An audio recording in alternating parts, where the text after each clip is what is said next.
Hyundai channel. My name is Gabi, and today we're talking 2026 Hyundai Kona in its entry trim level.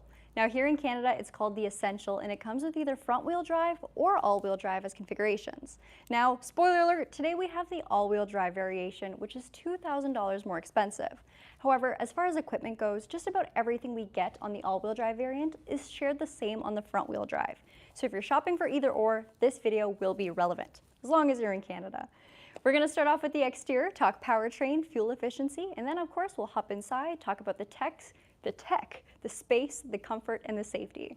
The best part about this video being live is if you're watching in real time, we have a separate chat box where you can go ahead and ask us questions in real time. And towards the end of the overview, I'll sit down, answer your questions, see what you guys have to say about the Kona. And if you're a Kona owner, let us know in the comments down below which trim level you picked and why.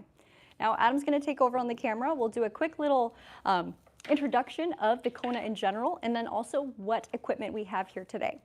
So the Kona is the smallest SUV, and I say SUV lightly, in Hyundai's lineup. It's a bit more of a crossover, especially when you're comparing it to its closest competitor, the Kia Seltos. Now the Seltos does sit a bit more upright than the Kona, and it's slightly longer, slightly taller. Now for the Kona though, we have two powertrains. If you're opting for the Essential, you'll get a 2-liter naturally aspirated 4-cylinder, and then of course the option for either the front wheel or the all-wheel drive. If you opt for the all-wheel, it has a price point of $28,749 Canadian. That is the MSRP before taxes and fees, and then of course the front wheel drive will be $2,000 less expensive. Standard equipment includes full LEDs for both your daytime running lights. That is the light beam up here that slowly tapers off towards the center of your vehicle and then repeats on the opposite side. Absolutely beautiful, modern styling. Now the main headlamp is positioned a little bit lower in the front end, and both your low and high beams are also full LEDs and projector style lights. So the light beam is more focused on where you need it. There's less widespread overspray. That also means it's nicer for oncoming traffic, not too burning on the eyes. We have intelligent high beam assist also included, which makes you a little bit of a more courteous driver. Not saying this car is going to make you a better person, but at least while you're driving and you have the auto high beam function on, it will. The paint color we have here today is called Ultimate Red. It is absolutely stunning and does have a nice metallic flake to it. So of course in sunlight, natural lighting, it will shimmer, but in our fluorescent studio bay lighting, it's not doing it any justice. The Essential will have a lot of matte black plastic trim pieces, and then we also have a bit of this dark, almost gunmetal-like shaping too. So a good contrast of materials. Your front end features these active air flaps. So these two large rectangular pieces here actually open and close to allow airflow to cool your vehicle, but also shut when not necessary to create the vehicle a little bit more aerodynamic. Make the vehicle, not create the vehicle. Lower on in our front end, we have a forward-facing radar plate. And then we have more shutters for not active shutters, but just airflow. The lower piece for our skid plate is just matte black plastic, so nothing too crazy. None of the materials used on the Essential are relatively hard to clean, so it's a fairly easy to maintain car. It's also not high scratch materials too. A lot of higher end vehicles will have gloss black everywhere, and that shows scratches like very easily, so not this car. I'm gonna pop the hood to talk powertrain next. Now the Kona, like I said, has two options for the powertrain. Of course, the Essential will use that 2-liter naturally aspirated engine.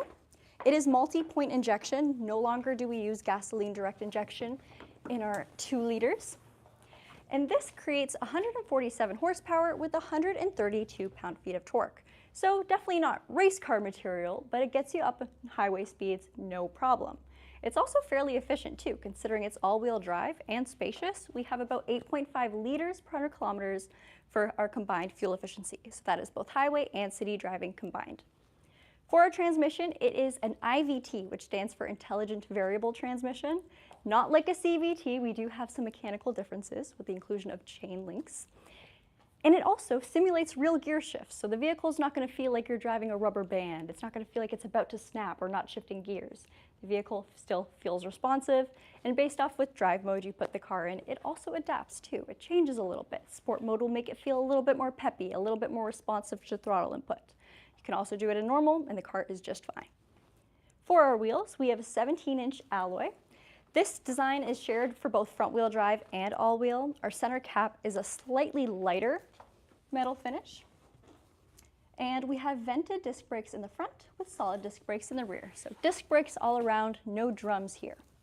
Our tire is an all-season tire. The size spec is 215/60 R17s. So if you are in Ontario or anywhere that gets wintry, snowy conditions, definitely recommend getting winter tires. All-wheel drive is not a substitution for winter tires. They do not do the same thing. I can go on about this all day, but if you are shopping for winters, 17s, it's a pretty good size. And of course, you could downsize to a 16 to make it even more affordable. Safety does not have a price tag on it though, so winter tires are always worth it. Surrounding your wheel, we have a black plastic cladding wheel arch. So again, on the topic of maintenance and making your car look good after a long time, this is not going to scratch like gloss black. So it's going to be far more forgiving as you drive on roads with debris and just, if you're someone who goes to touch car washes, this won't show all those brush scratches, but please stop going to the touch car washes. For our windscreen, it is an acoustic windshield, so that is meant to reduce wind noise and road noise, giving you a quieter cabin. And then in the very center, we have our camera. Now this camera is utilized for the forward collision avoidance system, as well as our lane keeping and lane following assistance, which is all standard on the Hyundai Kona. These are great safety functions that keep you as a driver safer, but also other people on the road, especially, of course, the forward collision avoidance. It picks up pedestrians and cyclists too, and will give you an audible warning if it senses the risk of a collision. Someone pulls ahead of you, slams on the brakes, and you don't react to the input from the audible system either. It does have the capability of hitting the brakes and avoiding a collision. For the blind spots, or your mirrors, we do have blind spot detection too. So that little caution icon on the mirror will illuminate when there's a vehicle in your left or right blind spots and also give you a chime alert in the cabin if you're actively signaling. On the topic of the mirrors, they are body color with a little bit of black cladding on the bottom, and they are power adjusting and heated. One of my favorite inclusions on the Essential Kona is proximity entry. A lot of people don't talk about this, a lot of people don't even think about it, but it is so convenient to have because as long as the key is somewhere on you, whether it be in your pocket or maybe in your bag, you walk up to the car, press it, it unlocks the vehicle, and then when you're done driving, pressing it again locks it. So come wintertime where you're wearing multiple layers, you don't have to find which pocket you put the key in, you just walk up to your car. So convenient, but nobody talks about it. And that is, of course, standard equipment. On the topic of the all-wheel drive system, the vehicle still has a front-wheel drive bias, and that's meant for fuel efficiency. So if it's a regular day, the pavement is dry, the vehicle is primarily front-wheel to give you better fuel efficiency. Now, if it senses a little bit of slippage, the vehicle will automatically redistribute torque to the rear. And when you do opt for the all-wheel drive system, you will also get a difference in your rear suspension. We'll have a multi-link rear suspension. So a little bit better handling too. On the back end, we have LED tail lamps, expanding all the way across the back end of the vehicle. And then our high-mounted stop lamp is also an LED. It's just right smack dab in the middle of our spoiler. For our rear glass, it's heated. We have our rear wiper just placed on the lower portion. And then your Kona badging is in a brushed aluminum tone. Rear bumper, black plastic cladding like what we saw up at the front. And then we have a single-sided exhaust that is downward facing. Alrighty, let's pop the trunk, not the hood, and talk space. So we have over 700 liters of cargo space behind the rear seats. I believe it's 723. Slightly shy of what we see on the Kia Seltos, but it's very, very, very small in comparison, in difference, I should say. Your rear seats do fold down if you need them to. To do so, there are two latches on our most outer seats that allow you to fold them. This piece will go together as a 60, and then we have our 40 split on the right-hand side or passenger side. You'll also notice we have quite a bit of things on the side here.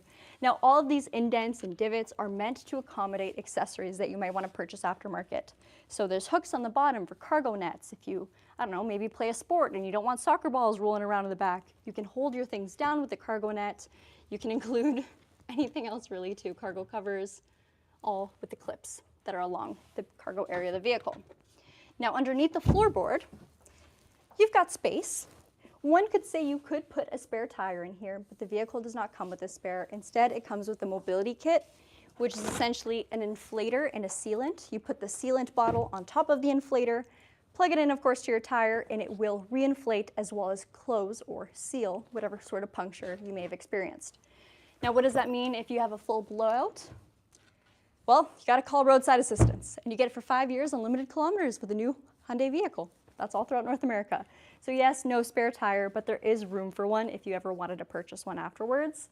And you do have a fair bit of space underneath the floorboard as well for any sort of other emergency items, maybe snow brushes, extra blanket, that kind of thing.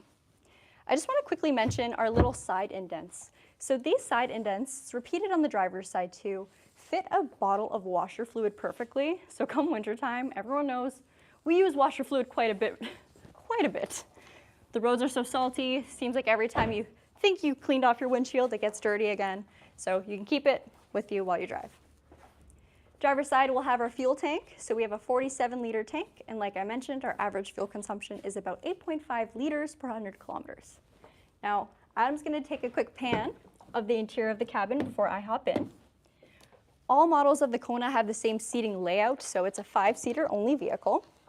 We have a 6-way manual adjustment for the driver's seat with a cloth seating material. Nice thing about the cloth here is it has a little bit of a lighter insert in the middle. Might be hard to tell on camera, but it looks different. It's nice. I enjoy it. For the seat controls, I'm just gonna hop in and demonstrate. We of course have our height adjustment. So if you crank up on the bar, it'll raise your seat, push it down to lower it. You can maneuver it closer or further from your dash, and then of course adjust your backrest.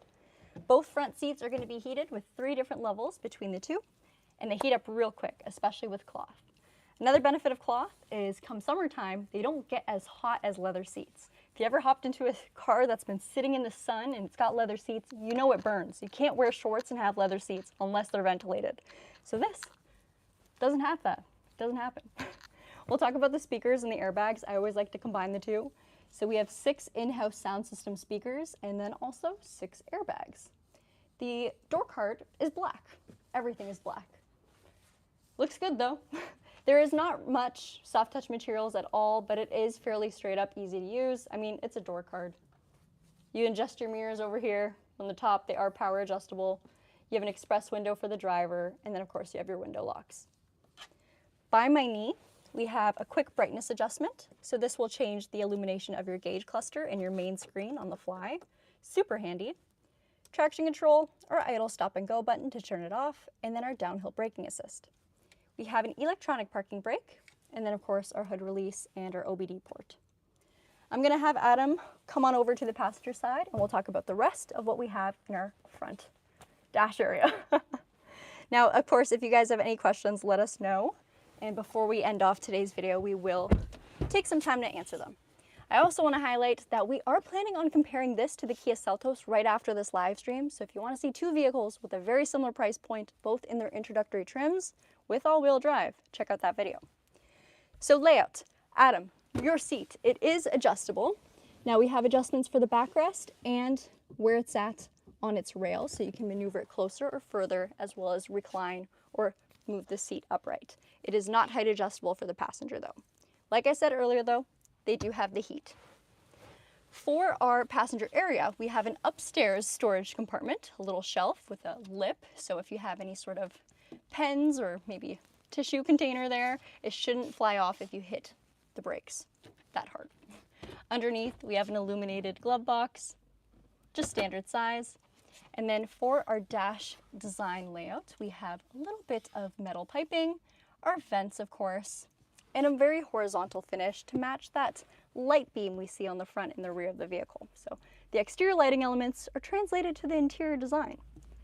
The main touchscreen over here is a 12.3-inch display with our new CCNC software.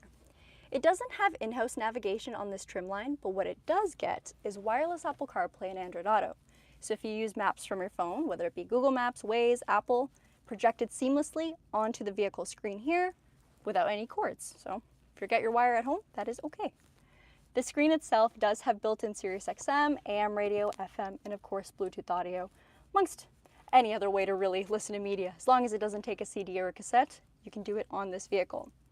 Phone projection is essentially our Bluetooth, Android Auto, and Apple CarPlay. And then under our setup menu, we can go ahead and change and adjust some of our safety functions. So like I mentioned, we do have our blind spot detection as well as our forward collision avoidance. If you're not a fan of these functions or if you want to change them to be less sensitive, here's where you go and adjust it.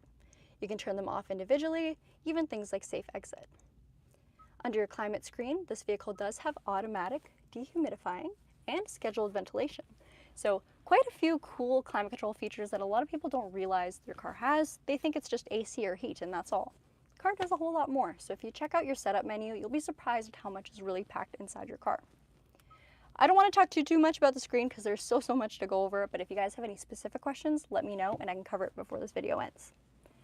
Now, steering wheel for a second. This steering wheel is not leather wrapped or heated on the essential trim. It's just a urethane material. Still same wide spoke design and very comfortable to use.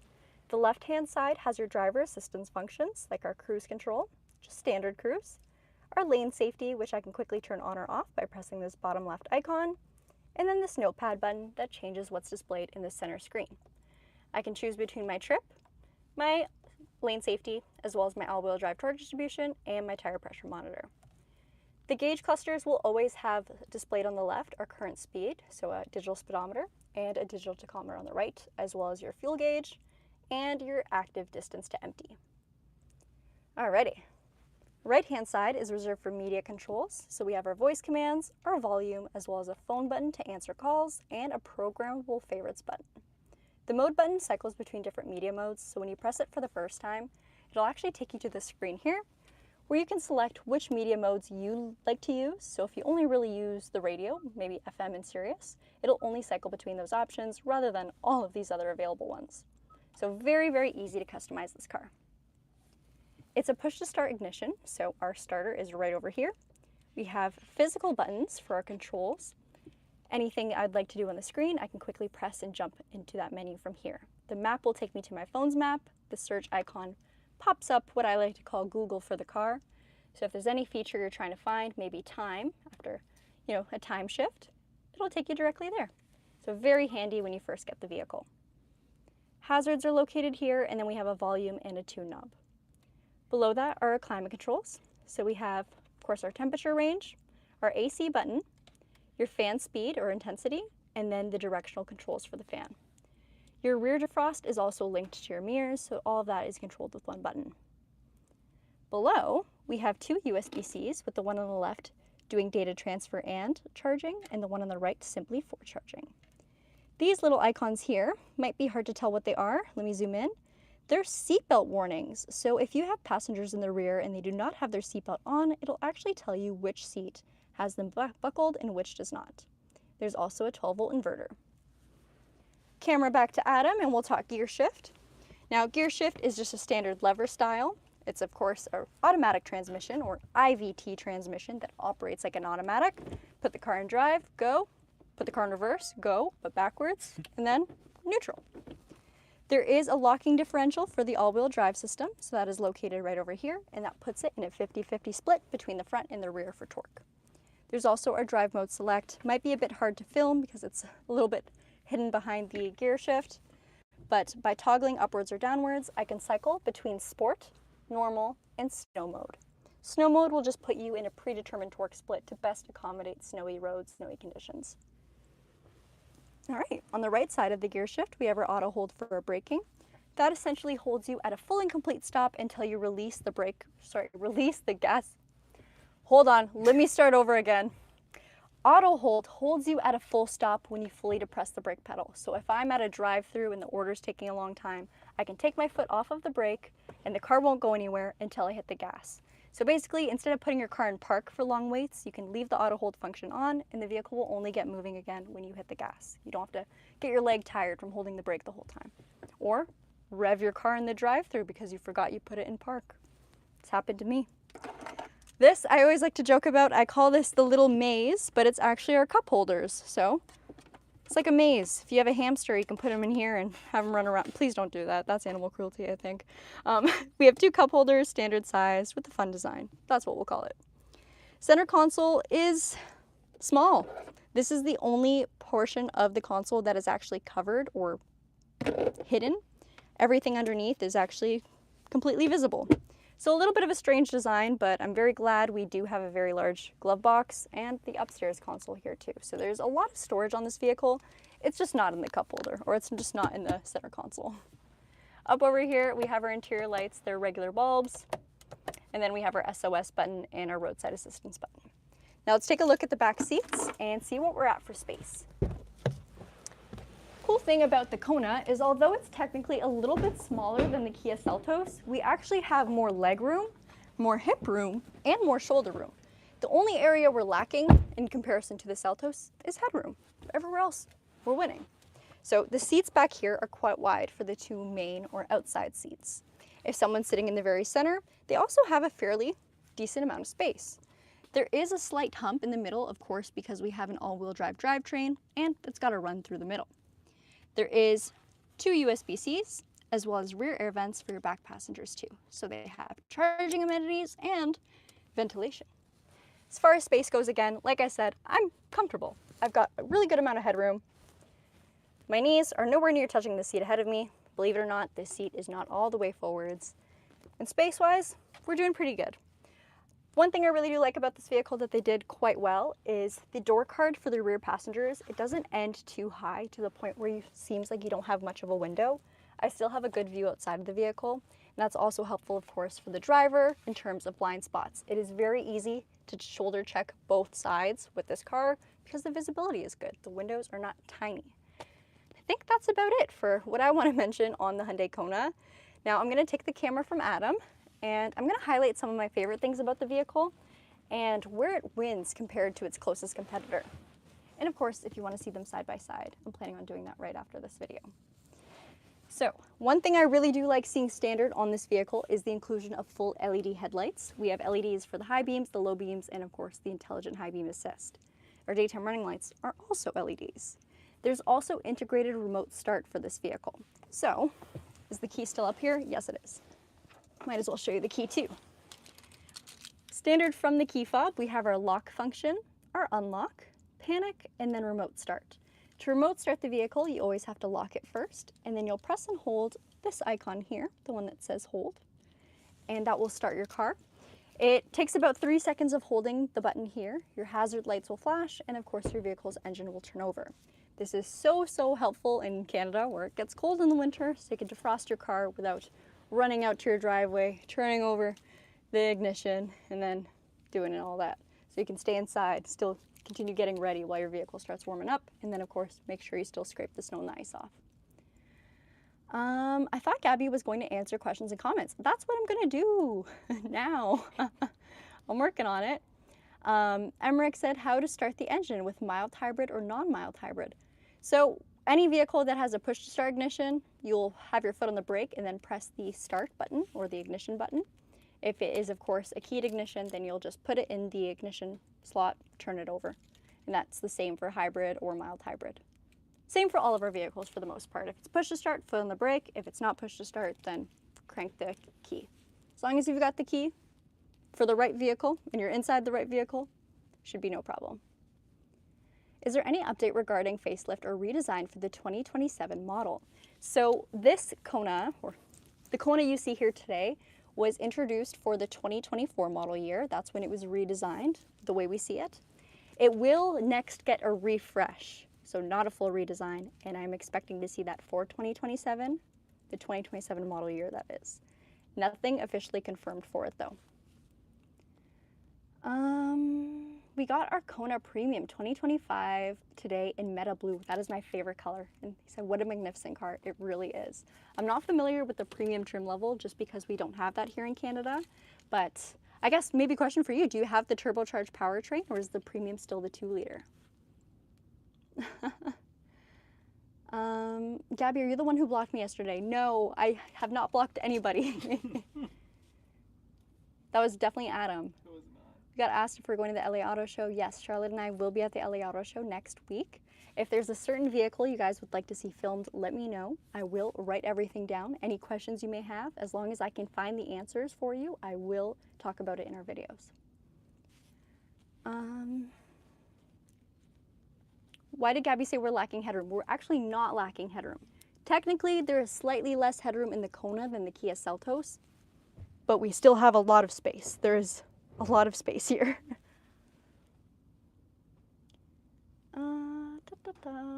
Let's see. Got asked about what type of climate control. It is single zone on this vehicle. Single zone, I shouldn't really say single zone. It is single control. Some of our vehicles have multi-zone where the driver can have one temp, the passenger can have the other, and even some larger vehicles with 3 rows have a rear climate control. This will project the same temperature across all the vents. Does the Seltos have heated mirrors? It does. Actually, all of our vehicles in the Kia and Hyundai lineup have heated mirrors standard. And they're always integrated into our rear defrost button. A lot of people don't think we have heated mirrors just because they don't see a heated mirror button, but it's always linked.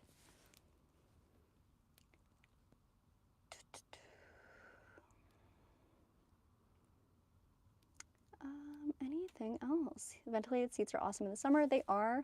My previous vehicle, I had a Kia Forte GT line and it had ventilated seats. I have to be honest, I never really used them, ever. How to elegantly exit on the Kona. I'll probably have Adam show that. I'm good. I'm gonna flip the camera. Adam, can you exit? Can you exit the vehicle? There we go. All right, very nice. Oh, I just saw a great question about the all-wheel drive system. Let me flip the camera again. I have this exact vehicle. When should I use the snow or the locking differential? Never had an all-wheel drive car. Great question. So I'm going to try my best not to talk about winter tires while I answer this. But the locking differential is a full 50-50 split. So that is used for driving relatively straight. You don't want to be making turns with the locking diff on. That goes for all vehicles that are 4x4 or all-wheel drive. So if you are very stuck and you are traveling relatively straight and with a relatively slower speed. So you do not want to travel with the locking diff on, usually over 50 kilometers per hour. Some manufacturers have different guidelines, but I think 50 is a pretty safe number. Anything under 50 that is straight and has slippery conditions, you are good. You do not want to have the locking diff on dry pavement where you don't need it. That is not good for your vehicle. It can stress the drivetrain. So only if there's snow, mud, or some sort of climate or terrain that is slippery. So you need it when you're stuck or trying not to be stuck.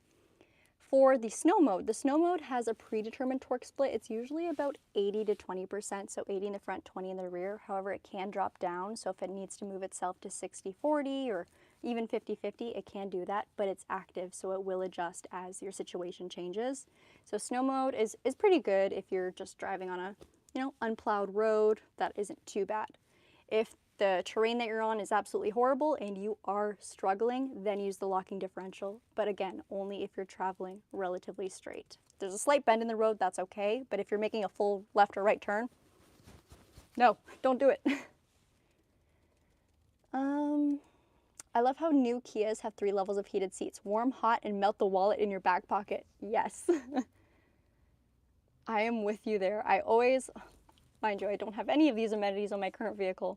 But in the past, even if it was a summer day, driving to work in the morning was still a little bit cold. Heated seats, heated steering wheel are always on.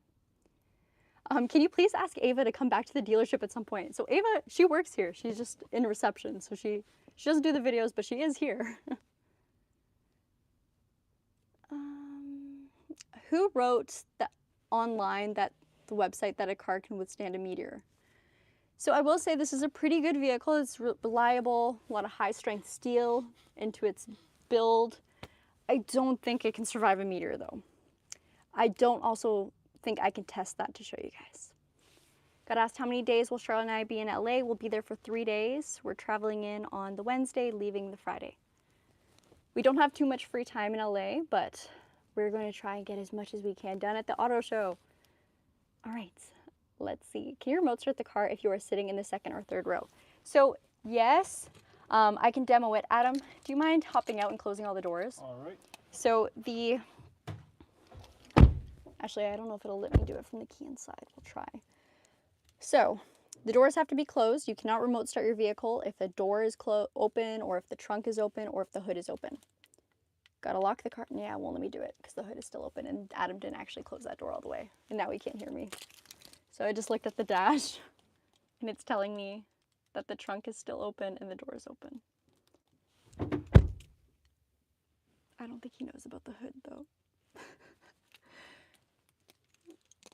Live, laugh, love. Let me get out of the car and then I'll demo it fully for you guys.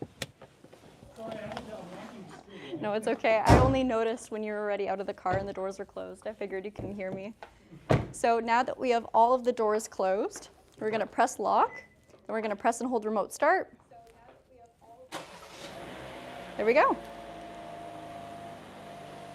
Car is on.